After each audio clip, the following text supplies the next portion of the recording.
How's it going, ladies and gentlemen? Zeak here, and we are going to play some Galactic Civilizations. And as you can see, I have the Crusader expansion. Actually, any DLC or expansion comes out, I will get automatically. I kind of bought into that in the alpha. So, $100 is definitely so worth this. Disclaimer. I do play a lot of strategy games. I love space-based games. But I have no idea how to make a strategy game all that interesting, so we're definitely going to give it a try as I start up, well, get to my timer, or my stopwatch. So let's go ahead and get this started. Okay, so 1, 2, 3, 4, 5, 6, 7, 8, 9, 10, 11, 12, 13, 14, 15 civilizations at start. These are default. There are literally 3 humans. These are the Terrans who came out of that little dimensional pocket bubble.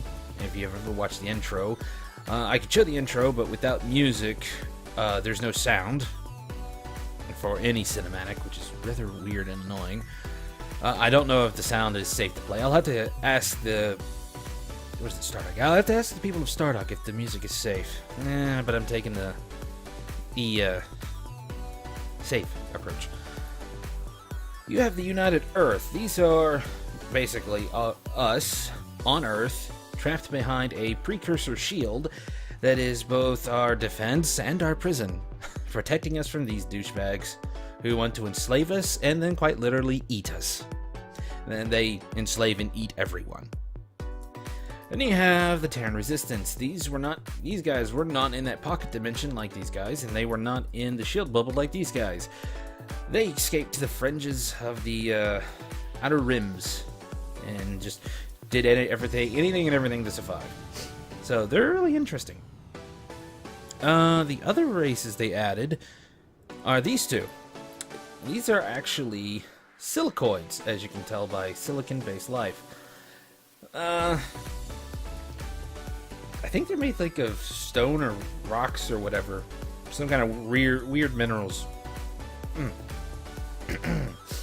But with the Crusader expansion, they added in farms and food, and these guys consume durantium as food to grow their populations. So do these guys. But these guys are like a gelatinous blob, and they use cybernetic arms and limbs to do their job, and they're very hard to kill. These guys are like freaking worms. They have 4 arms, but they're very, very sneaky. They start with spy technology. I was thinking about playing these guys, and they're traders for spies, but you know what? I want some slaves. I do want some slaves, but I decided to customize these guys just a little bit, and I came up with this. I kept as much as I could from here. Economics +1, I think production +1.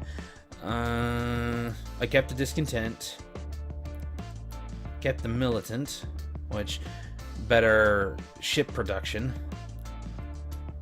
I took away the unpopular because that was unpopular I added. That makes other races not like me as much. I kept the poor traders. I kept the brutal and I kept the tough. So yeah, I still have all their negatives, but I added an extra negative, and what I did was I added dense. What that does is it increases the amount of space on my ships, so I can put more equipment on there. I like the bigger ships. They used to have some things here besides tough here that increase the offensive and the defensive capabilities of your ships.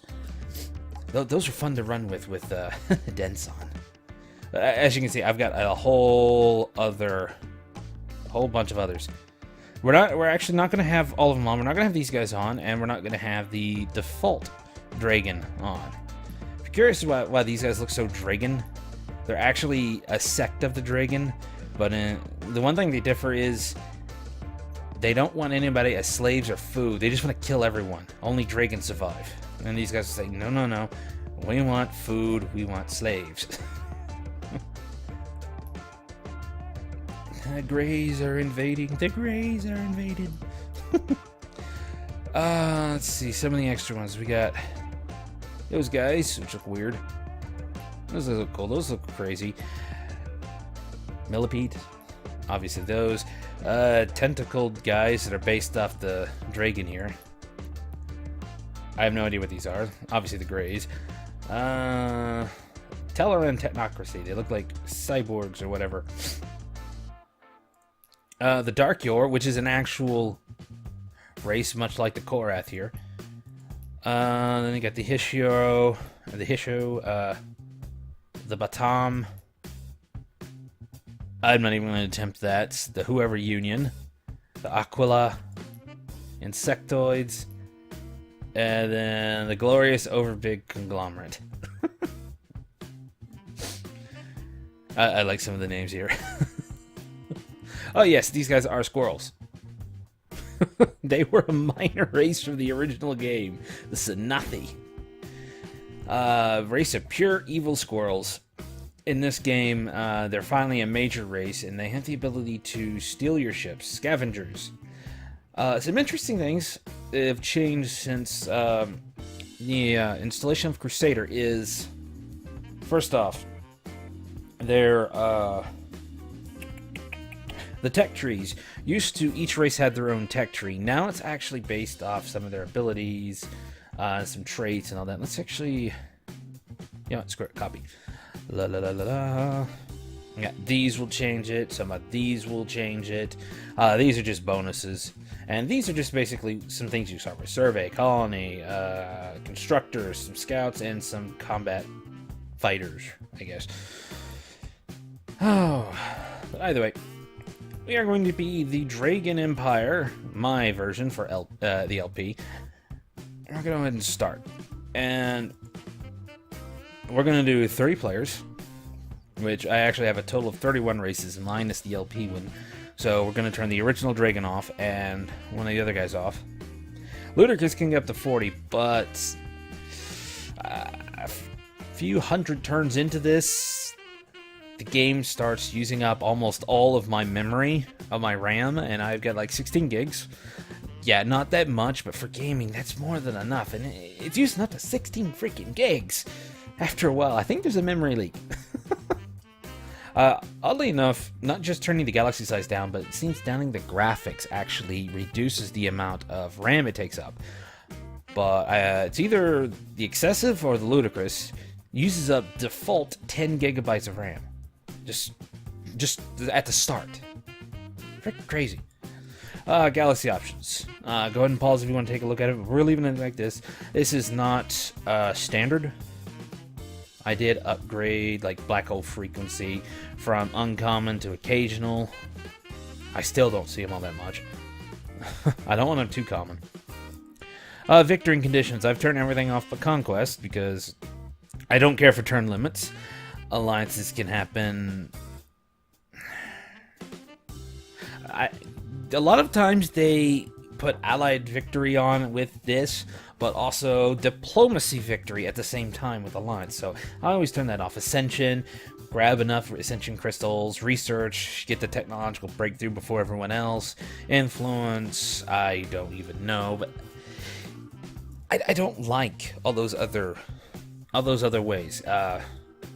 It's a different type of competitive thing I don't care for. I don't like, hey, I want to be the best at research, because anybody who has a research bonus gets this. It just focuses that. I like conquest. You don't exactly have to fight. You can make allies and have them fight for you. But a lot of times diplomacy, it's all about making people like you. So we're not doing that either. We're just going to...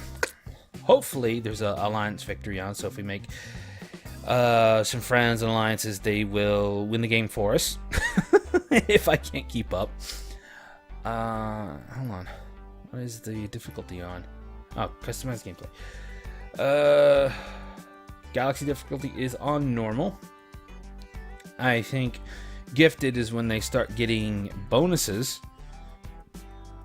I don't mind giving a bit of bonuses to the AI, but a lot of the times I'd like the difficulty before it to have the AI work at their full intelligence before they start getting bonuses. And I've yet to metagame do it. So this one, they're not using the full AI. This one they are, and all the way down they're using full AI, but they still get bonuses starting from there.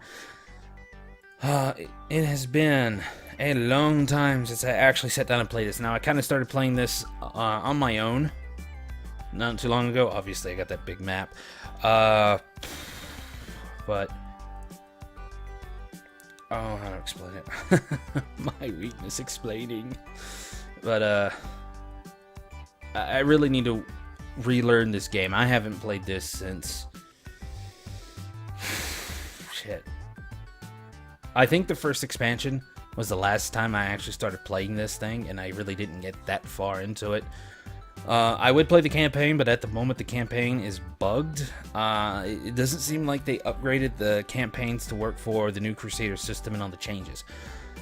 Though custom games work just fine. Research rate is going to be on the slowest, the way I like it. I like taking time on the research, but still being able to, with the game pacing on normal, be able to fight. So research takes 50% longer, or I produce 50% less research.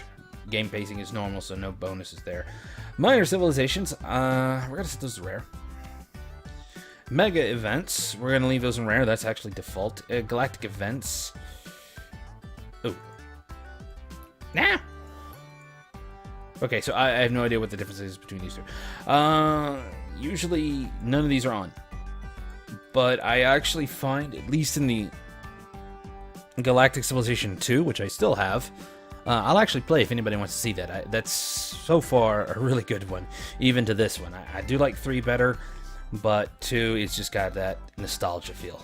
But basically in 2, if you don't disable these 2, then everyone uses the same weapons.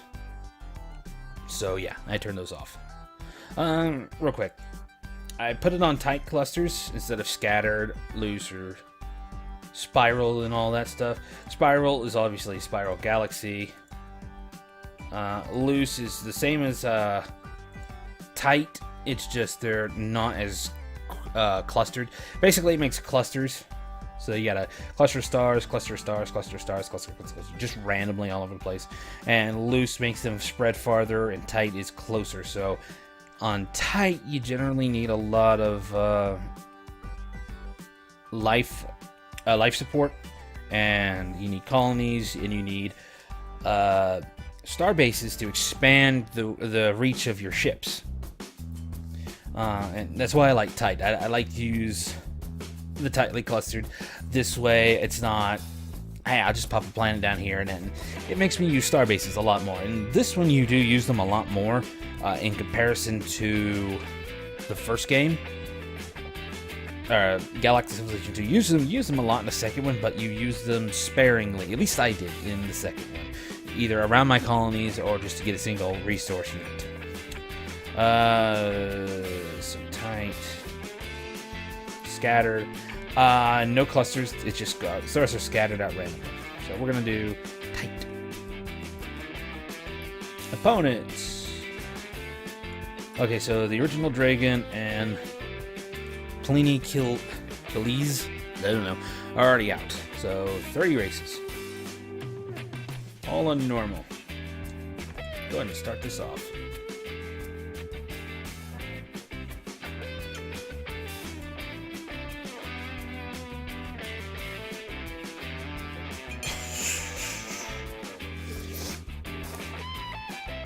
Oh.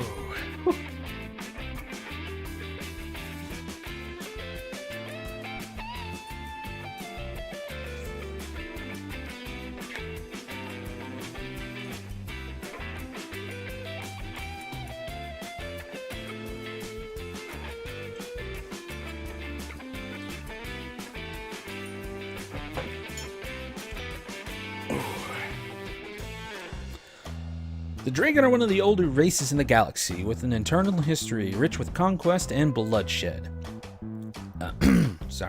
Dominating the lesser species of their planet. Cruel but inventive, many of their victims have discovered that the Dragon are not mindlessly stupid, and can even be quite creative when it comes to the application of evil. There are a few ways to devour slavelings.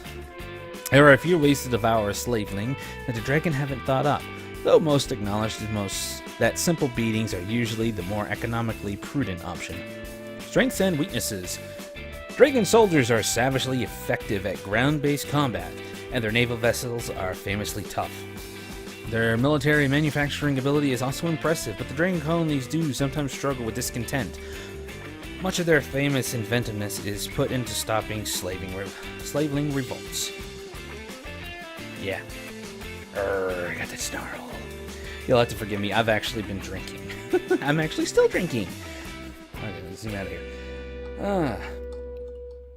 If you're curious about what I'm actually drinking, it's cranberry mango juice with some gin. Okay, I'm over here.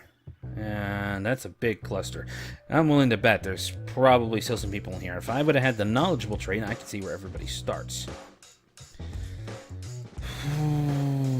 Okay, so this little cluster up here is going to be one hell of a no man's land. Because, I mean, they're going to be able to get over here first, but down here, not so much. So, well, actually, I wouldn't put them past them. They can very well just put spaceports down here to push their way, especially if there's resources. But yeah, getting up to here and holding that, as well as holding this over here, is going to be a way to stop people. I wonder if there's anybody down here. If there is, they're kind of lucky. Because I think only one person would be down there at that point. Though I have seen people, like, 3, bing, bing, bing, in, like, one of these little clusters here before. Though there was no one else near them, so it was interesting. Alright, research. And let's actually start the timer. Oh. I should have started the timer earlier, but I just want to jammer on. So I'll probably put a disclaimer in there. Skip to this number if you want to see the actual stuff. So I never keep it on this. I always get a tech tree. Always.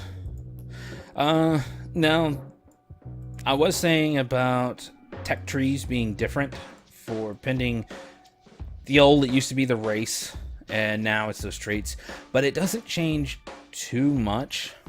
Like up here, I just get Dragon industry stuff.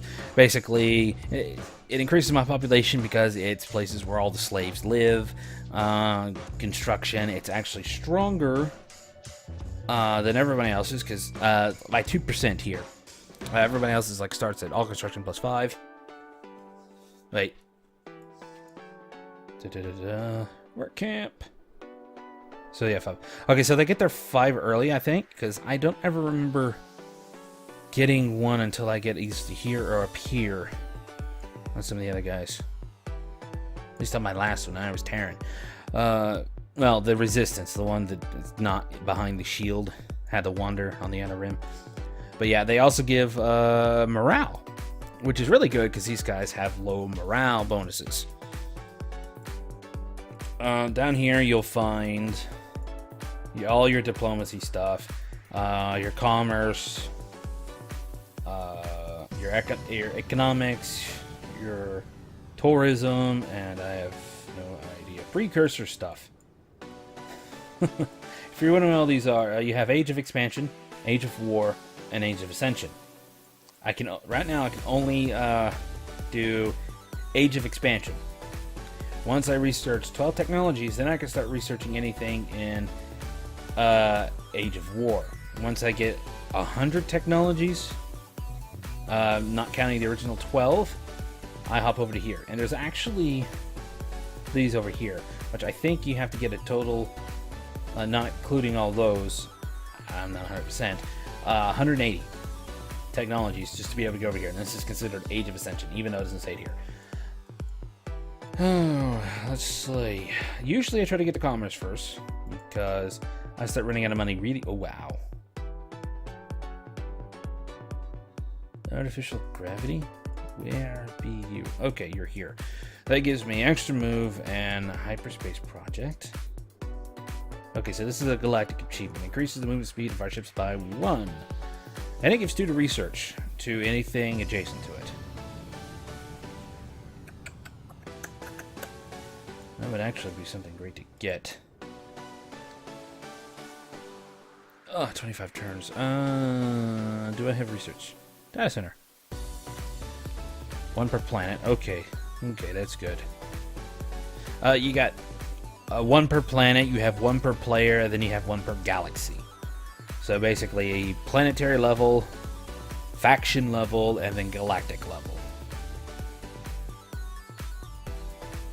So luckily, the production and research are just one per planet. So that's good. Kimberly's Refuge, Forced Labor Camp, Research Mission, Helios Ore Search, and a more Spice Scavengers. Kimberly's Refuge. Okay, so this produces food, but again, it's one per galaxy. But it requires Monsantium deposit, which is a special resource. Forced labor camps. What? So...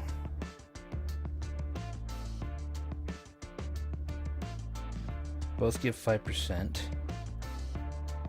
That gives one more round on one pop. One more round on one pop. Huh.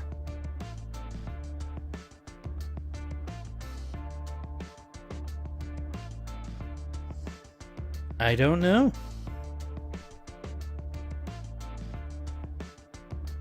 Really don't know. Research mission. Oh, is this an actual mission? But it requires precursor nanites. That's another thing that was added in the Crusader, or at least last time since I played. I don't know if it's Crusader specialty. But your shipyards, not only can you have them produce ships, now you can actually have them do missions, which I've not done any mission just yet. Helios Ore Search. Okay, this is another mission.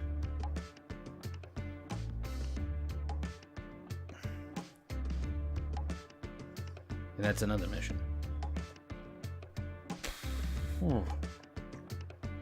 Anyway, if you're wondering about the trees, production tree, research tree, environmental tree. So like, what is that? Gives raw production, which increases everything, and I do mean everything. Then you get like planetary colonization for like the extreme ones, special terraforming, food, which is actually up here. I have no idea what this is. Growth. That's it. Growth. Speaking of which, what is my growth? Zoom. All right. La la la la la la la la. 0.1. So without any bonuses to growth, it's 0.1. Now there is a race that starts with heavy growth. They were actually ex-slaves of the Dragon, and I guess that's why they liked them. They bred like cockroaches, and they made good slaves and food. The Dragon actually enslaved them twice. Now they're free again, thanks to humans. You can be upgraded. Oh no. It's just saying I could pop that down. Ah. Oh, increases the fertility. Population gap 2. That's good. And what is that? This represents any building gets into here, it gets those bonuses right there. +3 souls for construction and +1 to research. I think it also helps with adjacency bonuses. But right now, I'd like to get a workers camp. I want it there. You want a plan where you want to put these? This would be a good way to put 3 things here and have them all have adjacency bonuses to each other. Which you can see here. This gives the adjacency bonuses to all construction, research, influence, wealth, blah, blah, blah. So it's generally good to put everything around, but this also gives all to construction as well. So anything else that does construction, they get a boost. Do I want to put that there or over there? I probably should put that over there. So let's cancel that. Click you, double click here, here, and here. So that'll give me some good production all around. I'm not producing anything here because I don't actually have a shipyard, which I have to build through here. And I got an auto ship. What are you? You are... okay, so you are... survey ship. And there's Soul. What's up, Soul? What do you want? I think he's trying to tell me something about Age of Empires 3. You can't get it to work for some reason. It keeps crashing on him. It works perfectly for me, though. So, we'll figure something out later. Alright, so here I can say summary of my whole species, where I fit into the world. So, I'm 28 on research, 20 over 30.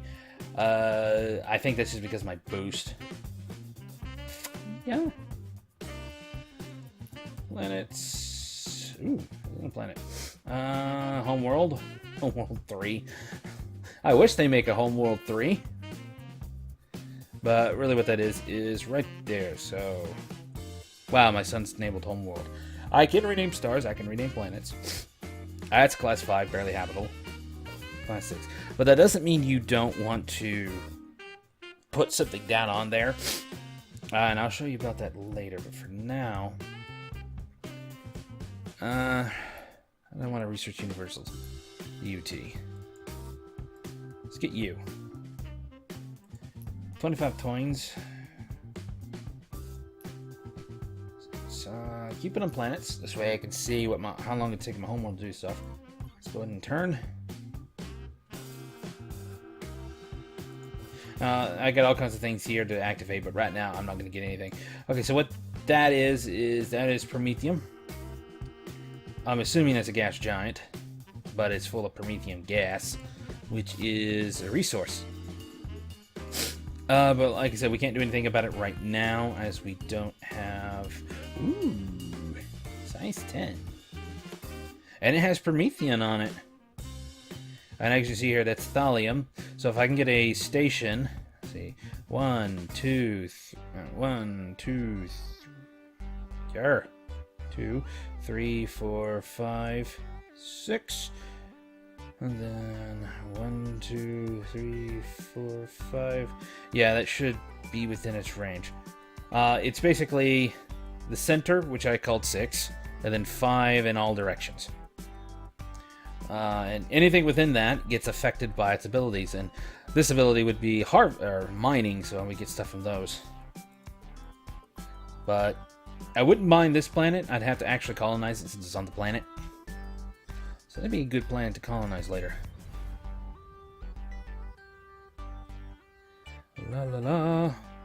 So right now, what he's doing, he's on a survey mission. So there are anomalies around here. So not only will he scout as he goes through, but he'll find anomalies.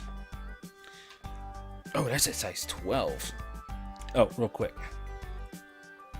See that? That's his range. Not very far, is it? Now that's based on, first off, the size of the map. So the bigger the map, the bigger your bonus to range is. The smaller the map, the more of a negative you get. I'm gonna take a drink here. I'm not a gin fan. Whew. But also it's done by his life support. As you can tell here, range 52. That's 52 tiles from whatever is the nearest supply yard. So planets and star bases are supply yards. And right now, he's going around trying to find some anomalies. I think he can detect them on his own, because sometimes he'll seem to go straight for some, even though I can't see them. Obviously, this is Fog of War. This is probably the hard Fog of War, soft and hard. Hard, nothing's explored. Soft, things are explored, I just can't see there. Alright, so more thallium.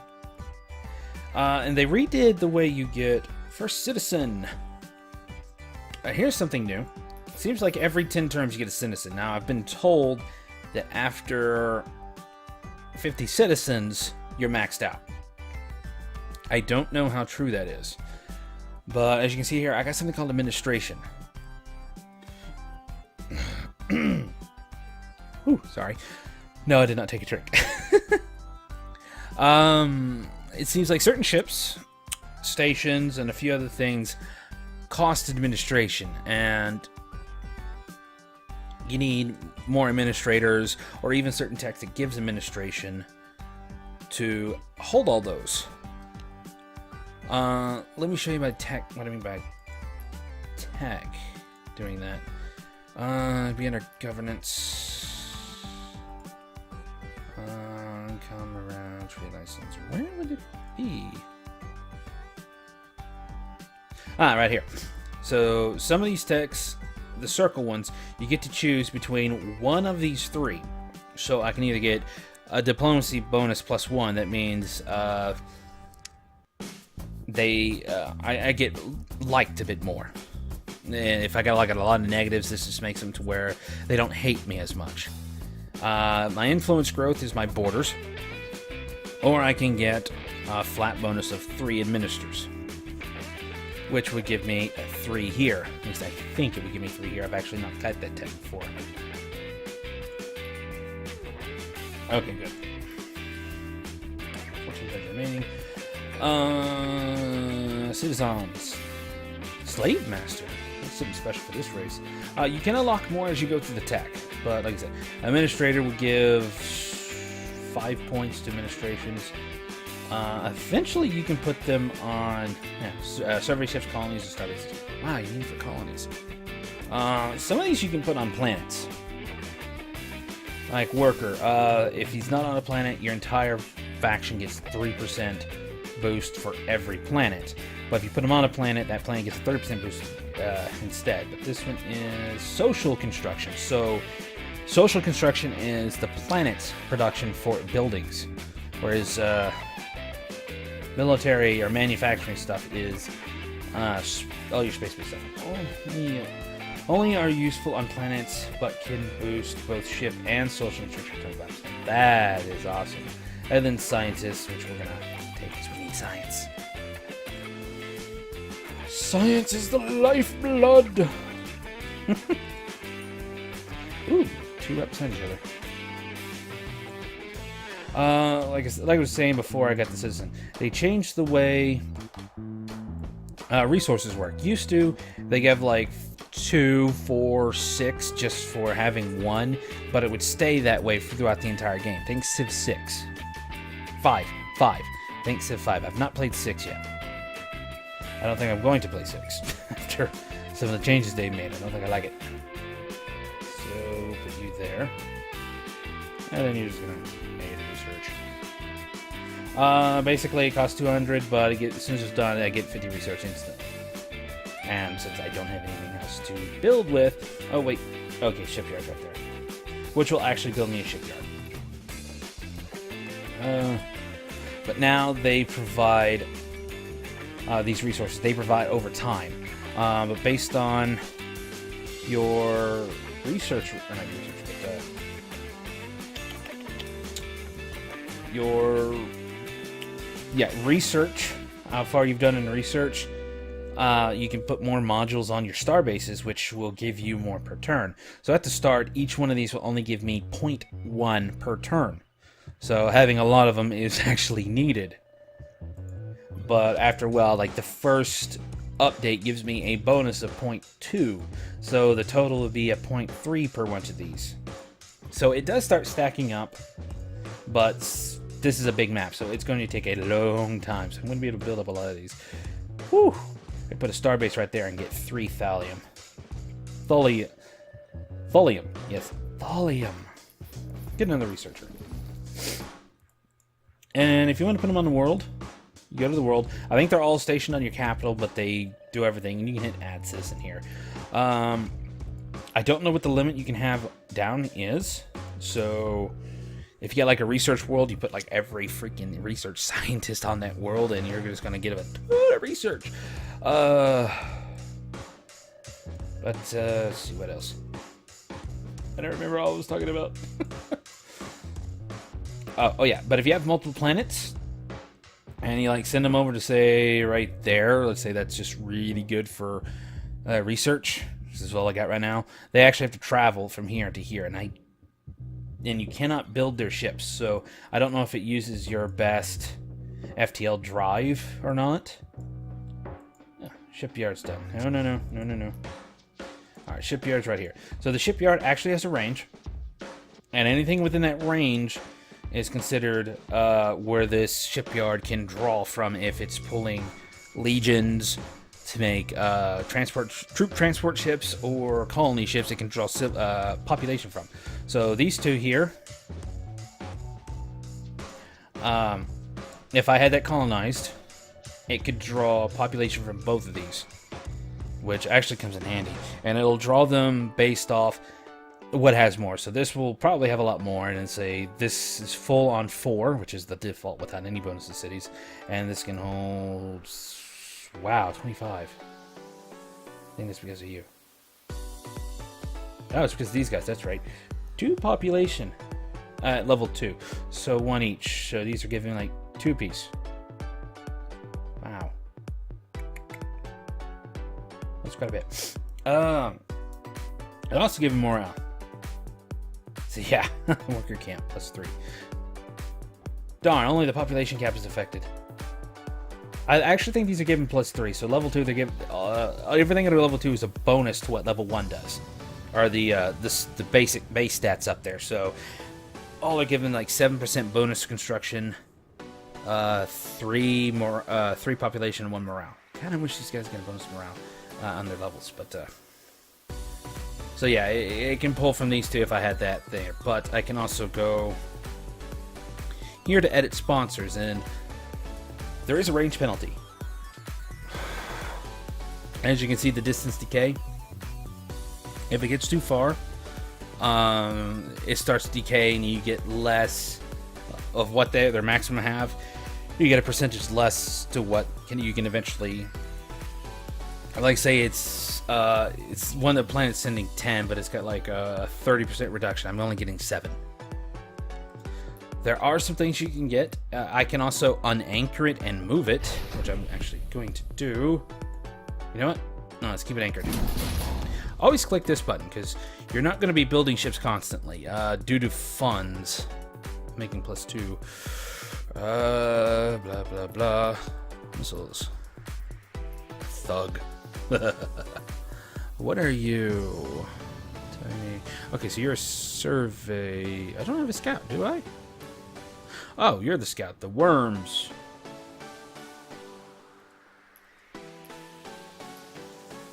Spilled a couple. No, spilled 3 worms. No, screw it.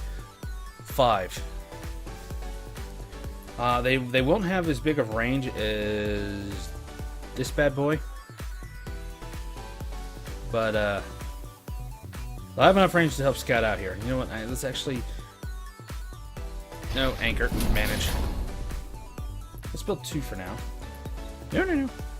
2. You're a colonizer. Let's build a couple of those so I can start taking advantage of all the resources out here. You know what? Yeah, it's going to take a while. That's why I was thinking about colonizing that one first, actually. And I can immediately get a bonus to there. Or I can come over here and snag this, not just have a larger world. And basically what that +12 is how many tiles I have on that world. Not only will that give me a plus, an actual big world, but it will expand over in this direction that I can move over to. So you kind of got to think of both ways. Its distance means I would have to probably move the star yard about over here to get as low as a what is that? A sponsor. As low as a distance decay for being sponsored as I can get, so I can get as much production to this shipyard as possible, or I can get here and immediately turn this into a slave world that just freaking Klingon moon. All right, that they just get all their slaves to and their criminals, and they just work for them. Yeah, I could turn it into that, and it would just pump the hell out of that thing. So it's just one thing I could do. And I've got a decent amount of population. I just don't have a growth rate, which I really need to get. I need to get some tech to get the growth rate on my other game. This one, I'm not so worried about it just yet. Research is done. Everything is harder on the surface of an alien world. Every machine we own having to be adjusted for the differences in gravity or atmosphere. All our old constants and empirical shortcuts having to be thrown out and rewritten. It's actually it changes depending on your faction and the research, the special research they do. So I can do planetology here and get a raw production bonus right away, or I can pop up here to get some research. Data center. Why couldn't I put a data center on that other planet? I don't know. Kimberly's Refuge. Like I said, I can't produce that. And anybody who starts with whatever that special research or resource is, they're going to be lucky enough to get that. So I kind of like that. You need a special research to a resource to do some of these galactic wonders. So just because you may not have the best of research doesn't mean you're not going to get it, because you may actually have the resource it requires, and the other guys might not. Oh wow, 68 turns. Criminy.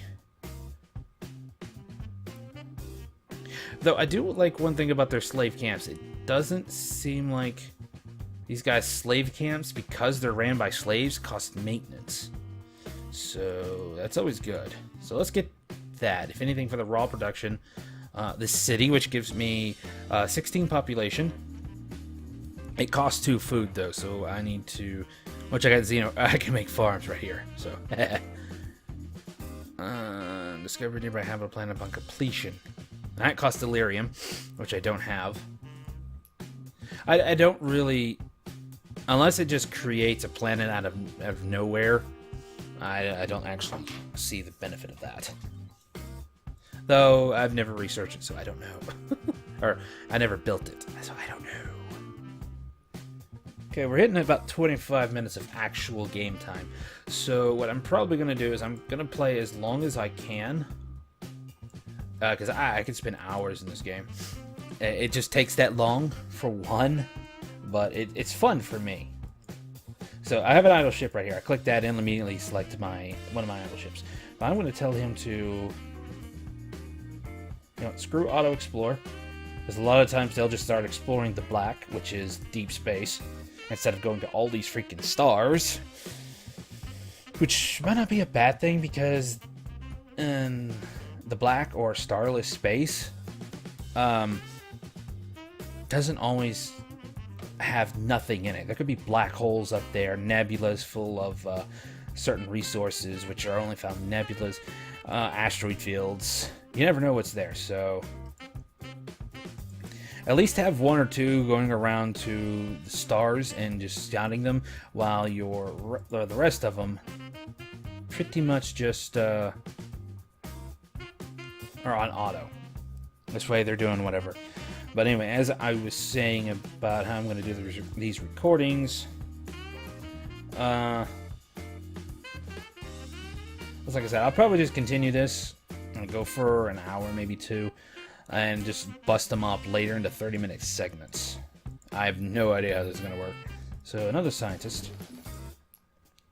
Bust that down as fast as possible, because, yeah, I'm, like, behind in science, because I know...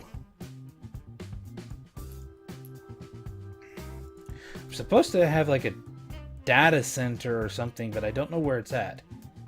So let's go into research, because I am very curious. I don't even have deep core mine. Provides raw materials for planetary improvements. Can't be built on the homeworld. Data center. Doesn't say it can't be built on the homeworld like the last one, but for some reason I can't actually do it. I'm assuming because it's colony unique, it's not allowed on the homeworld. So I would need another colony. So yeah, probably getting that one would be a good idea as the first one. That one as the second one. That one as the third one. You want to try to expand to any world that you can colonize. Even if it's small like this one, you can always specialize the world. Like, not worry about production, say, on this world, and turn it into a research only over time, or economics only. Well, again, over time. But you can actually rush projects. Like, I can go here, click on this, rush it. The first number is how much money I have currently. The second number is how much it's going to cost. The BC stands for billion credits. So yes, that's 3,053 billion credits. So yeah, I'm in the money. Not really. Alright, so what were you? You're another worm. Get over here. And the other reason why I kind of want to get these guys scouting over here and here is because a lot of times I put some star bases down and didn't realize, hey, if I would have moved it over just a little bit this way, I could have got another, resource in there. Especially if we go to, I can't do ideology. Ooh. That's nice little stuff over there. Yeah, we'll fake a smile. One of our United Planet diplomats report that a worker from the facility divisions of the UP headquarters claims to have placed eavesdropping devices throughout the building, and he's willing to provide access to them to the highest bidder. Okay, now here's where you face 3 choices. Either benevolent, pragmatic, or malevolent. Basically, good, neutral, evil. You actually get points, which you can spend on special boosts, but sometimes you get, bonuses. Like this one, I don't get any bonuses. I just get malevolence points to spend, which may be something you're wanting, but in this case, the approval for all colonies would actually be a little bit better, considering that my guys suffer from morale. Granted, I do have slave pens, which help immensely. This might be a trap, even if it isn't. When those bugs are discovered, we don't want to be anywhere near them. Expose this fool to the council, then lobby them for a reward. Either an important chair or additional influence on key matters. Give me that approval, and those last permanently. At least that one does. Okay, so we got our first ideology. You got the benevolence, which is your evil. The pragmatic, again, your neutral. And the benevolent, which is good. And this one down here is just straight research, and it's powerful. But what I generally do here is I start with constructors. Which some of the stuff here is like I get 3 constructors, and want to click this. All shipyards operate at 100% at twice the distance, so it halves the DK range, which is nice. Star bases get an additional 2 range of effects, so instead of the center plus 5, it's the center plus 7. So yeah, that's nice. All mine gives an extra 0.1 a turn. Not the greatest, but still nice. But this isn't very nice. All star bases do not cost maintenance, and you have these fuckers littered. That is amazing. You can actually build centers which produce points. Either benevolent, pragmatic, or malevolent, depending on which tree you open them in, which do allow you to build more, because like I said, this one takes 10, but as you put more in this one, pragmatic's going to cost more, but benevolence are actually going to go up, and so is benevolent and malevolent are also going to go up, just not as much as pragmatic. At each point for each specialty you buy in any of them. So yeah, so 20, 15, yeah. Alright, so it's about 32 minutes of actual game time. So the first episode is going to be ended here. As I said, I'm going to continue playing, but should I do an outro? Or should I just do like a general purpose? You know what? Screw it. I'll do it. Oh, there you are.